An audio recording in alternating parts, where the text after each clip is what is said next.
जय Shivray public. आज मी आणि आपला रोहित भैया आम्ही दोघांनी गेलो मसूरला, कारण आम्हाला आज घ्यायचं होतं ठिबकचं मटेरियल. कारण आता उन्हाळ्याची सुरुवात झाली, आपल्या विहिरीसनी पाणी कमी यायला लागले, त्यामुळे आपल्या शेतीमध्ये आपल्याला ठिबक सिंचन करायचं आहे. मग इथं आल्याबरोबर आम्ही मटेरियलची पहिल्यांदा क्वालिटी चेक करायला घेतली. वेगवेगळ्या प्रकारचं आम्हाला मटेरियल इथं भेटलेलं आणि ह्या मटेरियल मधलं आपल्यासाठी योग्य असणारं मटेरियल आपल्याला सिलेक्ट करायचं होतं. त्यानंतर आपल्याला पाहिजे तेवढं सगळ्या मटेरियलची लिस्ट काढून दिली आणि त्यानंतर आपण आपली गाडी बोलवून घेतली. पाईपा पिकअप मध्ये व्यवस्थित लोड करून पाईप व्यवस्थित बांधून घेतल्यानंतर रस्त्याला जाताना तो कुठेतरी पडायच्या.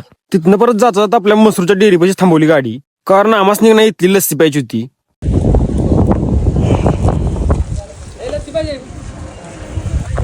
असल्या कडक उन्हाचं जरा थंड पोटामध्ये काहीतरी गेल्यानंतर बघा एकदम भारी वाटते.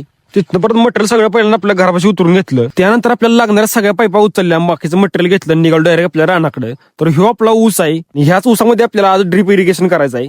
त्यासाठी लागणारी सगळी असेंब्ली आपण जोडून घेतल्या. आता ड्रीप इरिगेशन काही एवढं अवघड नसते बघा, फक्त मेहनतीचा विषय आहे, कारण हे करताना मेहनत जरा जास्त लागते. त्यावेळी आपली क्वांटिटी जास्त होती, त्यामुळे आम्ही काय हाताने होलं पाडली नाही, तर डायरेक्ट आम्ही ड्रिल मशीनच आणलेली. कारण मागल्या वेळी ड्रीप इरिगेशन करताना आमचा हात दुखायला गेले हे होलं पाडूनच. मग एचडीपी पाईप हातून त्यांना वॉल बिल बसून घेतलं. आता फक्त आपल्याला ही ड्रीप लाईन हातरायची आहे. भैयाला म्हणतो तू वरल्या साईडला रोल घेऊन थांब, मी खाली सगळ्या पाईपा नेऊन ठेवतो.